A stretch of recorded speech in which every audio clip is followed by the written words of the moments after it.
Good evening po sa ating lahat. Good evening po. Sige po, tayo po muna ay manalangin. Thank you, Father God. Maraming salamat, Father. Sa gabing ito, kami po ay inyo pinagtipon sa isang lugar, sa inyo pong dwelling place, upang kami makinig na inyong salita, magpuri, magpasalamat sa inyo. Kayo po ang patuloy na kumilos sa inyong tahanan, at kayo po ay nais naming makausap, aming makasama sa gabing ito. We thank you in Jesus' name. Amen. Amen po. Opo. Amen. Okay po. So, punta po tayo sa ating text for this evening po. Matatagpuan sa Acts 12, chapter 5, chapter 12, verse 5 po. So, ayun. Prison, but the church was earnestly praying to God for him. Nasa prison po si Peter. Pero but the church was earnestly praying to God for him. So ang background po ng ating chapter na ito sa chapter 12 po, ito po yung time na si King Herod po ay iniisa-isa ang mga affiliated sa churches. Remember, ang Acts po ay dito po ay na tatagpuan ang mga history ng early churches sa New Testament after Jesus Christ. So, dito sa Acts 12, kung from Acts 2, ang birth of the first church, biruin natin, after ilang chapters na, siguro malago na po yung mga churches, marami na pong, kasi ilang beses sa mga chapters ng Acts na ito, ay laging minimension that patuloy na nadadagdagan ang numbers ng churches. So biruin natin, napakarami na sigurong followers of Christ, mga disciples, nung time na ito. So iniisa-isa ni King Herod ang mga members o affiliated sa churches. Ang purpose is to execute yung mga taong ito. At ang hindi pa nga maganda doon, nagkaroon pa siya ng support, nakakuha siya ng support from the Jews, mga Sanhedrin, na ang kanyang pamamaraan, ang kanyang pag-execute sa mga members of the church ay suportado ng mga Hudyo. So dito sa time na ito, sa chapter na ito, na-execute na si James po. Hindi na po natin babasahin, pero yun po yung mga previous verses dyan sa chapter 12. So si James ay pinapatay na ni King Herod. Next in line po, ayan, si Peter. Siya na po yung next in line para patayin. Siya ay nadakip.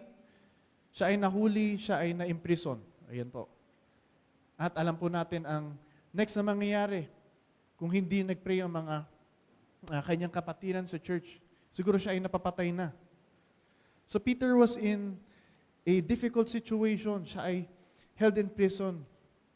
Siya ay naka-chained, guarded by soldiers from left to right. Wala po siyang hope siguro. Hindi na po siya makakatakas dito.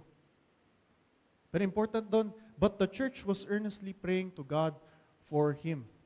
The next thing na nangyari, nagkaroon ng angel of the Lord na nagpakita kay Peter.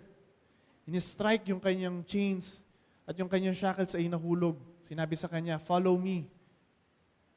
Ang isa pang miracle doon, wala man lang nakarinig sa kanila, walang nakapansin na guard o soldier nung time na nagpakita yung angel na ito. So siya ay miraculously naka-escape sa prison. At na-realize niya ito ay possible dahil sa Panginoon. Ito ay work ng Panginoon na siya ay naka-break free sa kanyang chains, nakalusot sa dalawang guard na nagbabantay sa kanya at siya nakalabas ng prison nang wala nakakarinig sa kanyang yapak. And then, pinuntahan niya po yung mga taong nagpe-pray sa kanya. Pagkakatok niya dun sa pinto, nagulat po yung mga tao. Hindi po sila makapaniwala na nag-pray po sila, no? Tapos hindi sila makapaniwala. Nagulat po sila. Sila po ay naggalak together. They were praying together. They were earnestly praying together to God for Him. At sila rin ay nag-rejoice together. Sila rin po ay na-encourage bawat isa dahil sa isang answered prayer na kanilang natanggap. Sa atin nga po, ang dami na nga pong answered prayer, ang dami miracles na Nagaganap kaya po natin pinagpatuloy ang testimony na ito para marinig po natin ang isang very encouraging na answered prayer mula sa buhay po ni Kaya at sa kay Ate Ella po. Di ba po nakakatuwa pag nakakarinig tayo ng testimony. So biruin natin kung gaano kagalak yung kanyang mga brothers and sisters in Christ nung makita nila ang mukha ni Peter. So balik po ulit tayo. The church was earnestly praying to God for him. They gathered in one place, sa isang bahay. Kasi critical na kung sila ay magsasama-sama sa isang church. So sa isang bahay sila pumunta. Sila ay praying nang walang tigil. Hanggang sa marinig na lang nila kumatok si Peter. Sila ay one in spirit.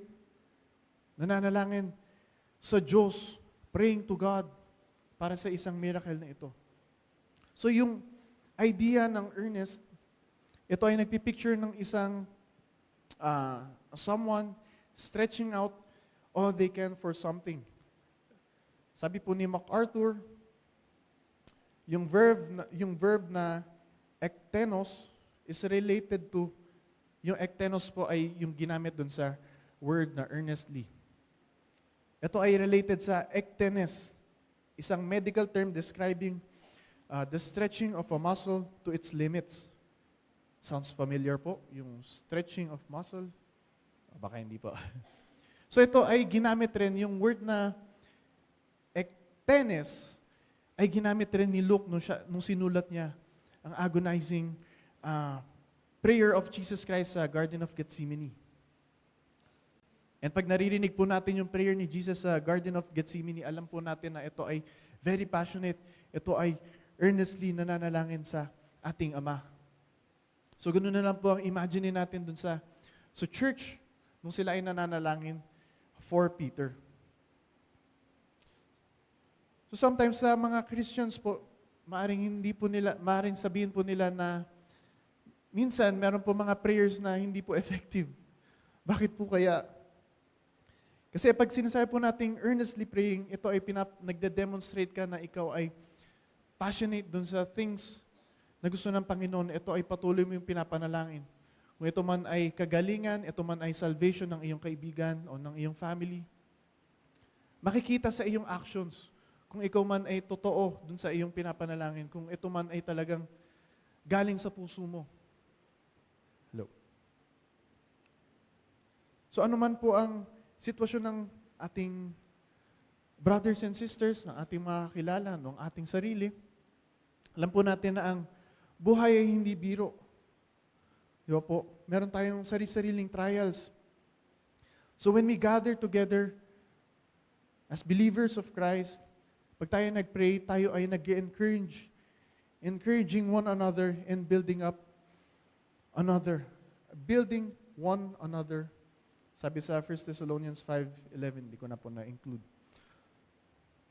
So as we pray together, nanggaling sa ating puso, at inopen natin ang ating puso towards the need ng ating katabi, ng ating kapatiran, during ating prayer times together, ang Holy Spirit ay nandyan sa ating tabi, nakikinig.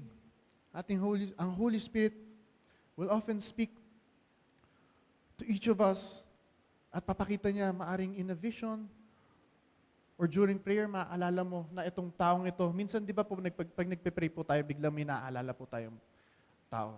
Tapos bigla pong haba yung prayer natin. Natapos na, sa Psalm 91 na po, meron pa po mga nagpe-pray. Isa po itong sign na talagang present po ang ating Panginoon pag tayo nag-gather dito. Pag tayo ay kumakausap sa ating Panginoon. Ito ay gusto ng Panginoon. Praying to God ay ang ating kailangan anuman ang ating sitwasyon. Especially pag tayo ay nasa dark times, nasa tough times, kailangan natin makipag-usap ng masinsinan sa ating Panginoon. Ito ay gusto niya. Sa James 5 po, ilang beses na po natin natalakay ang James 5 kung paano po i-explain ni James how important ang prayer of a righteous man.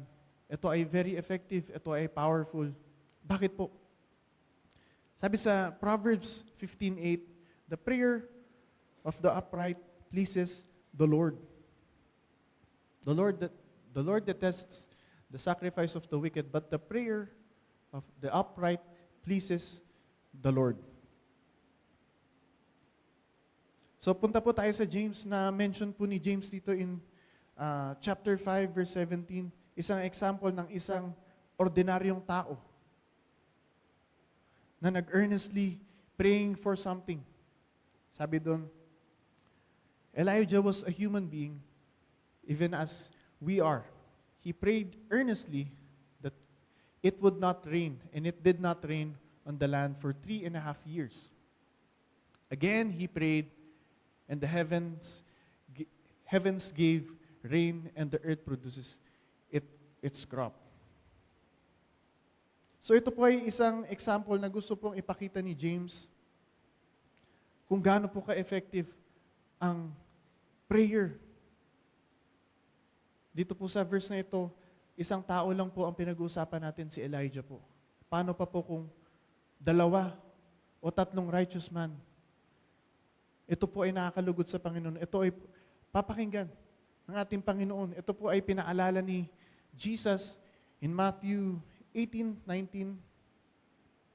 Again, truly I tell you that if 2 of you on earth agree about anything they ask for, it will be done for them by my Father in heaven. Verse 20, for where 2 or 3 gather in my name, there I am with them. So, 2 is better than 1. Siyempre po, di ba? Kahit anong bagay naman po, mas gugustuhin natin na mas marami kaysa sa isa.